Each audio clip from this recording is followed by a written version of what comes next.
Okay, here I go. Let's go. Welcome to Cheers to This, the podcast where meaningful conversation is mixed with a good drink. I'm your host, Jay Hutchins, and today I'm joined by DeLaunte, who's mastered the art of goal setting and becoming a legacy. So go ahead, pour yourself a drink, and join the conversation. Hi, DeLaunte. It's great to have you. Hey, Jay, thanks for inviting me. I'm just so glad that you're here. Here at Cheers to This, there's an important question that I always have to ask first. What's in your glass? Prosecco. Nice. I got some Prosecco with some peach here. So we're about to have a Prosecco kind of day, it looks like. Now, Delante, do you happen to have anything you would like to cheers to today? I want to cheers to life and just being effective, adding value. Yes. Cheers to that. Yeah. Cheers to adding value. Oh, yeah. That's it. Good stuff. So, Delante, I have a question for you to begin with here. Okay. You have a program called Gold Digging with Delante. hmm Beyond a great play on words, what is it about and how did it actually get started? Well, Jay, I'm the type of person who I have to be looking forward to something. And so Mm, I can remember this as far back as being 17 years old. I was in the military. I would write up every payday what I wanted to do the next payday. If there was something big purchase I was trying to buy, if there was something, a place I wanted to go, how was I going to save up to do it? So really goal setting has always been a part of my life. As I've gotten older and the stakes have gotten greater, mm, and we were starting businesses. Like without tracking and accountability, things just don't happen. People are just being to me. Oh, I don't want to say they're just surviving. They're just every day. You're just kind of going through the motions. And I didn't want to be a mhm, professional bill payer because I can mm. go to work to pay bills and then that's considered living. But to me, it's not. So I wanted to do some things, have some things, do some better things, move and grow. And so I don't know. I just felt like when I set things in front of me, I go get them. Better things happen to me. So you mastered that goal setting for yourself, but it looks like you're helping other people set goals as well at this point. Well, one of the things, Jay, that saddens me is that so many people live their life and they're just professional bill payers. They're Mm, really just existing, like they're not living. You know what I mean? So yeah. there's no trips, or they think a vacation is going to a relative's house and staying in the back room and everybody. Not that there's anything wrong with that. I mean, go see some things, do some things, live some things, expose those children to some things so they can do greater things, that sort of thing. Like my first flight was I was leaving to go to the military, and the military flew me to Mm. boot camp. That was my first flight ever. Well, I wanted to make sure that my children knew how to navigate an airport early. You know what I mean? It was just a goal of mine. Anybody's goal can be whatever they want it to be. Yeah, it definitely sounds like you really enjoy helping people set those goals, Yes. but you do realize that a lot of people get intimidated just by the idea of goal setting. Why do you think people are so intimidated by it? One thing is people always say, I'm in my comfort zone. Are you? Because you look very uncomfortable to me. You know what I'm saying? So like it's that for me. I'm watching people's lives and for what they want to portray is good or normal. They're just really portraying what they thought somebody said or being different from what they thought before or what they saw their parents doing. They're going to do something different or they're replicating it as such. Not that anything is wrong with any of that. If you are feeling fulfilled, do it. Mhm. If you're not fulfilled, if there are some things missing, if you want something extra, why they're intimidated because it's something new, it's something different. I read this book a couple years ago and I remember going and ordering 25 copies and just passing it out to anybody. And it was called The Dream Giver, I want to say. And the book, it was like the way somebody would try to talk about moving and doing something different. And then everybody would be like, ooh, be careful. I don't know. You want to do that? Other people left and they came back. Hmm. So it's scary, and when people around, if your circle is so small and you're the biggest person in your circle, you're not going anywhere. You know what I mean? No, that makes total sense. So you're kind of that leveling up of the circle, it sounds like, for some Please people. widen this space out, or Mhm. we'll hop in circles. Oh, yeah. I personally believe who you surround yourself with actually makes a large impact on where you're headed because people can only push you as far as they can see, right? Who And if said that? people haven't actually seen much, they can only push you so far. So if you want to go far, you got to have people that can push you and are willing to push you. Yeah. I learned once, I'm gonna say I was in my very early 20s, and she said, you are the sum total of the five people you talk and hang out with the most. Mm. hmm So What I would start doing when I was coaching is for a week, I wanted you to just do normal. Most people would try to then fix who they talk to. No, go back and look at your phone, look at who you've talked to, who you've communicated with, and or this week, really look at the 5 people that you're spending the most time with. And that is the sum total of who you are and your thought process. Believe it or not, like it or not, it is. And so if it's some of those frenemies and those fake friendships, that's who you are. If it's some husband that's not really feeling you and you really ain't feeling him either, that's who you are. If it's I don't know, 5 So people is the sum total. 5 people, the sum total of who you are, and I'm guessing that's who you can become as well. Or can you grow beyond those 5 people? You're going to have to change out some of those people because where would you get that information from? Okay, let me say this. So a very good friend of mine once, and so she was calling me a lot, and we would talk every now and then, but I could tell she was calling me for the pool, which was it was always a pool. I was always giving. There was no transfer of energy. She wasn't depositing. I was giving, and so one day I asked, where do you get new information from? Where are you getting any new information from? Because that circle that she had, y'all were just swapping this information, and none of it was like some great information. So where are you getting this information from? She was in an awful marriage at the time. So ask yourself that question. Where are you getting any new information from? And that's how you grow, with new information. If you're not reading any new books, which can expand your thought process, if you're not watching any new, not just regular reality show, but what's pouring into you? If not, you're just dying or just recycling that same old trash. But anyway, It's defining who you are and who you can absolutely. become. Absolutely. So, do you think that's what people get wrong the most when setting goals, is not having a strong enough foundation? Or what do you think people get wrong the most when starting to set goals? Okay, so it's kind of what you said earlier, the fear of setting the goal in the first place. Mhm. But one of the things that I do when I'm coaching somebody is so they'll tell me everything they want to do. And then one of the questions as we pick their top 3, because I never want to just pile somebody up with 10 or 20, it's too much, especially if that's not the way you're accustomed to living. Okay, so we pick the top 3. Have you ever tried this before? You want to work out 3 times a week. Have you ever tried to work out 3 times a week before? Of course they have. What stopped you before? I want to know where those detours before. A lot of it is in your own head. Some of it is if you're dealing with 5 crabs, Mhm. and now you think you're finna go work out, get fine and get small. No, every time it's time to go work out, they're calling, or somebody else has something going on. Or girl, I know you tired, just stop it. You see what I'm saying? So I need to know where those detours, where the blockage is from before, and what we're going to work through when we set that goal is how we're going to get over those detours. I'm looking for nothing but outcomes, and you have to finish. Ooh. So if you want to run outside, if that's your new thing now, I want to run outside, not on the treadmill. Okay, well, let's look at the forecast because it's supposed to rain 5 days this week. What you gonna do? Mhm. You still want to run outside? I'm running outside. Well, okay, don't we not getting together next week? And you haven't ran outside 3 days. You see what I'm saying? Yeah, it's all about the outcomes and setting your minds to those outcomes and not letting anything deter you from it. That's what it sounds hmm like. And the other thing is, people are so accustomed to giving themselves grace. I'm not mad about giving yourself some grace, but you cannot live your life on grace. We got to get some things done. You see what I'm saying? So you Okay. have to have people in your circle who are holding you accountable, and you have to know how to hold yourself accountable. And most people don't. They just keep, giving themselves a break. And when you keep giving yourself a break, you keep getting what you got, which is not what you want. That is quite the word.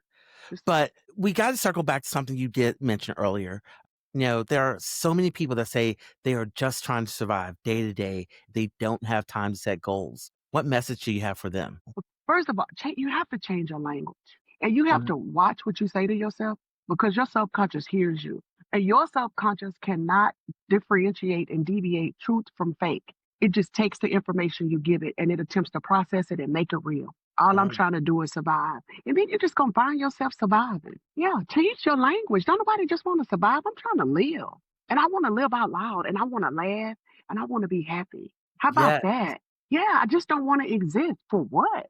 Yeah, so you said, and what do I say about that? What's your message for that person who wants to, no longer be just surviving? What should they do?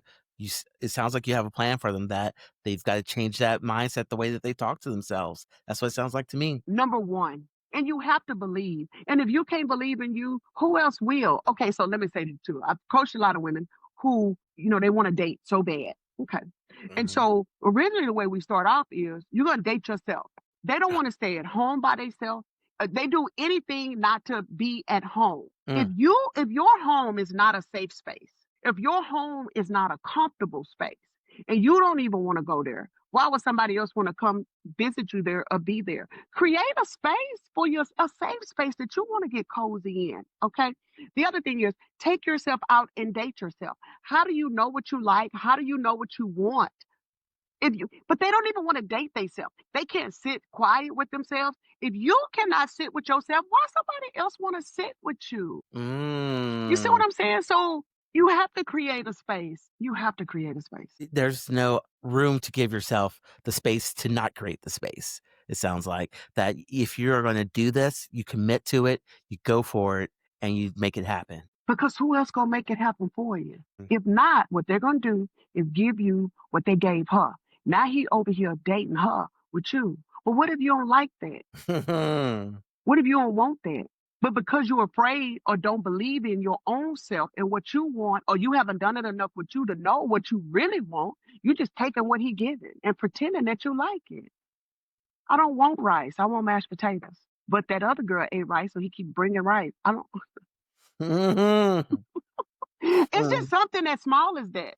Do you know what you want? Or are you just taking what it brings, whether it be him or just life? Because there's enough people out here every day that's willing to put their life in what they want and use and take from you. And then you're Mhm. just out here trying to just pass that out. But and then feeling unfulfilled and unloved and unwanted. And you know what I'm saying? Oh, yeah. Yeah, what about you? What about you? A lot of people do not ask themselves that question. Hmm. They ask themselves, what does someone else want? What does someone else expect? What does someone else need? And then they never turn around and ask themselves the same question. Right. Or try to get some too. And so, and I want to say this. I know in life, a lot of us have been taught that if you ask about yourself or want something for yourself and you want to be happy too, then you selfish.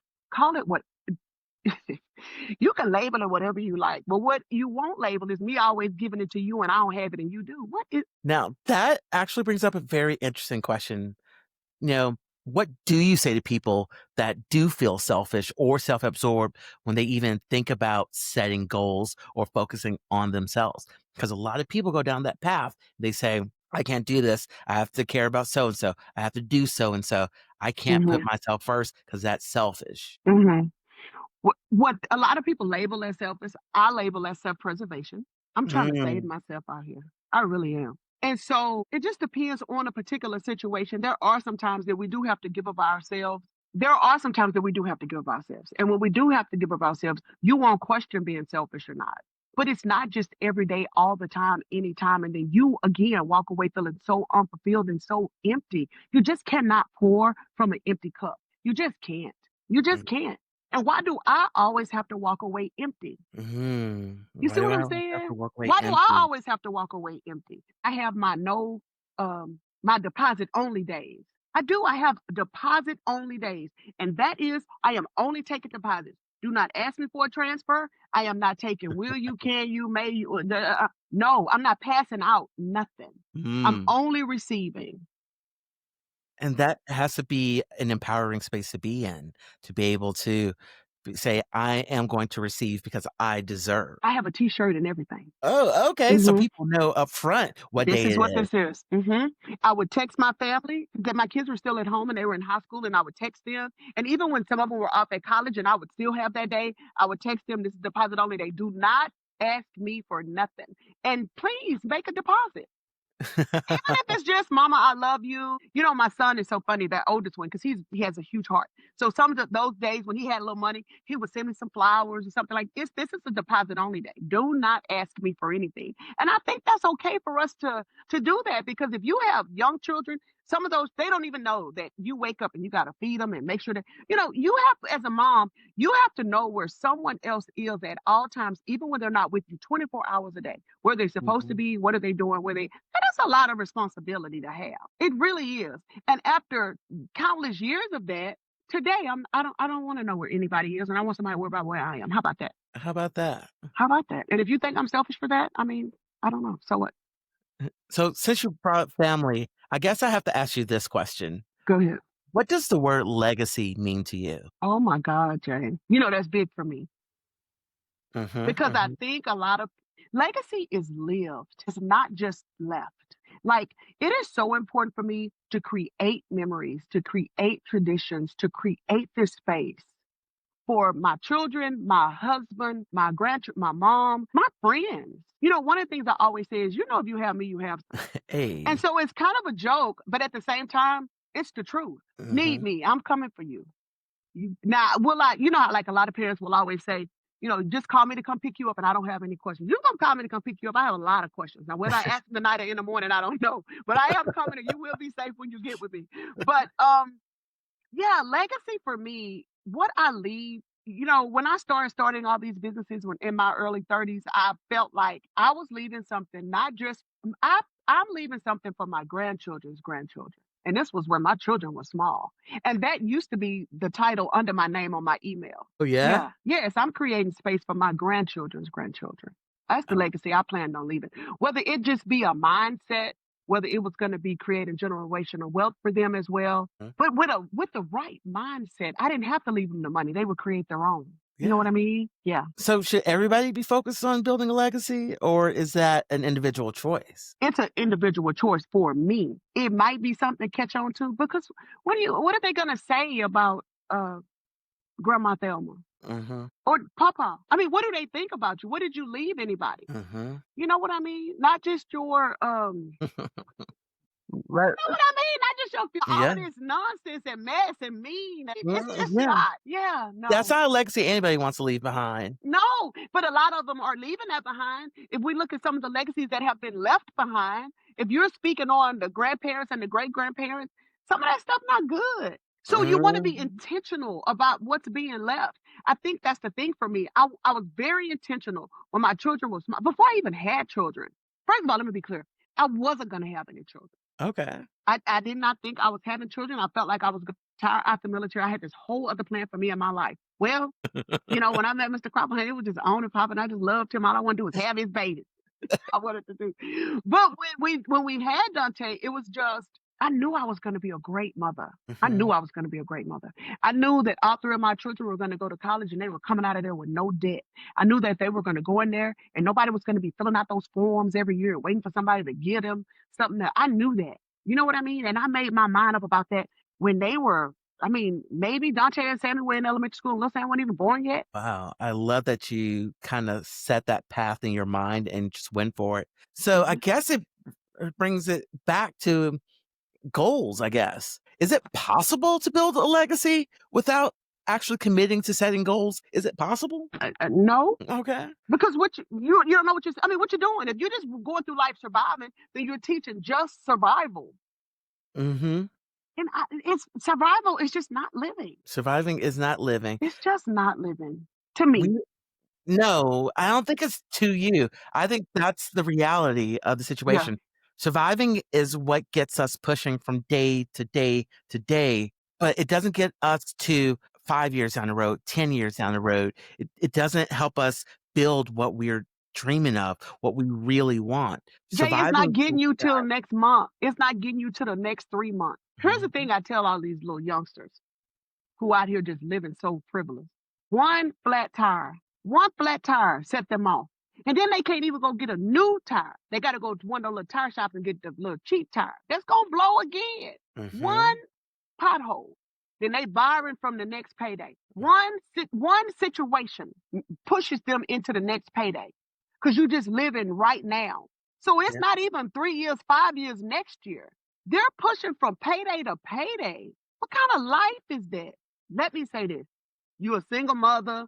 You had these babies. He left. This whole thing. You didn't get to go to school. Somebody didn't see. Whatever the story is. Okay. Now what? Because you can keep telling that story. Mhm. It is the truth about how you got here. But how you gonna get over here? Mhm. And what we teaching them. Except singing that story and saying that same story. That's fine. And now what? Now what? That's a question that a lot of people need to answer. Now what? So you might not be able to even look at a year and 3 years and 5 years. But can you please look at just saving $40 from this payday to the next 2 weeks to next payday? So every payday, you're not waiting on next payday. And I'm Mhm. talking, I mean, I'll even challenge you to $20. And that's hard for a lot of families. I'm not saying it's not, but there's somewhere in there we could skim $20 off the top or the bottom or somewhere. And Yeah. then next payday, we could skim another 20. We could skim another 20. And that way, when that tire flat, you don't have to borrow. Like, I didn't realize how many people in a family unit borrow so much. Like, they know each other paydays and then they kind of help each other out through the other payday. That's fine. But where do we get ahead at? And it's got to be about getting ahead at some point. At some point, somebody going to have to step out and get ahead so we At some can point. all get ahead at some point. Yeah. Absolutely. Mm-hmm. Jay, I want people to dig in. I want people to just dig in, just sit with themselves for a few minutes and Mm-hmm. try to figure out what would you like your life to look like if you have to say next month, in 3 months, or a year, Mm-hmm. what could your life look like in a year? So if you said to me, you know what, DeLaunte, I really feel like this is what I would like my life to look like in a year. I will Mm-hmm. walk that thing back for the year, where you are right now, and how do we get there realistically for you and where you are. Now, if you know that whatever field you're in, you don't make the kind of money that you need to make, then we need to look at for some ways that you need to make money. If you know that you have a fear of people and it's going to take us 2 months to get you to make one video so you could be or this or do that or go on another job interview or apply for another job, then we Uh-huh. can't expect to make the big check the whole time because we got some other little baby steps we have to do. But I would back that thing up and we would break this down to a week at a time, and then Okay. a month at a time, and then 3 months at a time. So we can really realistically get you where you need to be. And then we're going to celebrate every win, Yeah. every win. So if you've never saved $20, $40, and we do, then don't get upset. It was just $20. You ain't never saved $20. We're going to celebrate the $20. You see what I'm saying? I love that. I Yeah, absolutely but love if that. you can go bigger and really save the money, stop door dashing. Stop, eat from home sometimes. Mm-hmm. Save that extra money. And I think money is a big thing that people feel like, and things are getting tighter, and I get it. Yeah. So if you can't just save half of your paycheck of $1,000 or whatever your goal is. So let me say this as well, Jay, real quick. The way I break my goals down, I have health Mm-hmm. goals. So that's if some we're not even going to the doctor. Yeah. A lot of us have been on a weight loss journey, and you realize with the health condition that you were in before, can your family really count on you with your health in the state that it was in? So if you need to do that, there are some health goals that you need to meet, like get a doctor's appointment, go walking, drink some water. Just Please drink drink some some water. water. Just drink some water. There's relationship goals. Some of us need to work on our relationships from an intimate standpoint, but some of us can just work on building our relationships with our children. Some of us need to head back up and build our relationships or mend relationships or just keep the relationship going to do better with our parents, your friends, Mm-hmm. money and career goals. That's a whole nother setup. Everybody wants to save $1 million. Well, just hold on. Let's save 10. And then we're going to save 25. And then we can say, you know what I mean? Career Yeah. goals. If you need to go back to school, if you need to look for another career, you need to educate yourself so you can change careers. You want to make sure, look for there's so many programs out there that if you would just look and get involved, you can do them. And a lot of them now, they're online. So money and career goals, that's a whole nother section. Spiritual goals. Whoever is your sounding board or base, if Mm-hmm. you can't get in a safe space and sit quiet and feel that out and let that space get with you, that's number one right there. And you Yeah. want to be able to always give back. I have a random act of kindness. Every week, I'm going to have a random act of kindness to somebody somewhere. And if I find myself at the end of the week, which I rarely do because I do it so much, man, I just give it to anybody. I mean, say something nice, give something, happiness, mind, self-care. That's huge for me because Yeah. I can't pour from an empty cup. So that's another segment that I go through. And then fun goes, have some fun. Game nights at home. It doesn't have to be big. You don't have to take a Yeah. big trip to Cabo. You don't have to do nothing huge. Have fun, laugh. Sometimes you Yeah. just have to laugh until you almost wet your pants. Gotta When the go last for it. time you just laughed real hard like that? What makes you happy? Do you even know? Do you have a friend? I have so many friends that call me. When I see their name on my phone, I start laughing. I start smiling because I know it's about to be good. And it's got to be good before I even say hello. So have you surrounded yourself with people that even give you that, put you in that space? So Yeah. again, health goals, spiritual goals, Mm-hmm. relationship goals, intimate family, happiness, self-care goals, money, career goals, fun goals. And those are the goals. And so to that, I got to say one last cheers, DeLaunte. Here's a cheers to digging in, setting goals, and building legacies. That's good stuff, Jay. Thank you so much for joining Jay, me thank today, you so much for DeLaunte. having me. Thank you so much. Oh, I really appreciate the conversation, and we're going to have to do this again for sure. Please. And just thank you to all the listeners for joining us today. And this has been Cheers to This.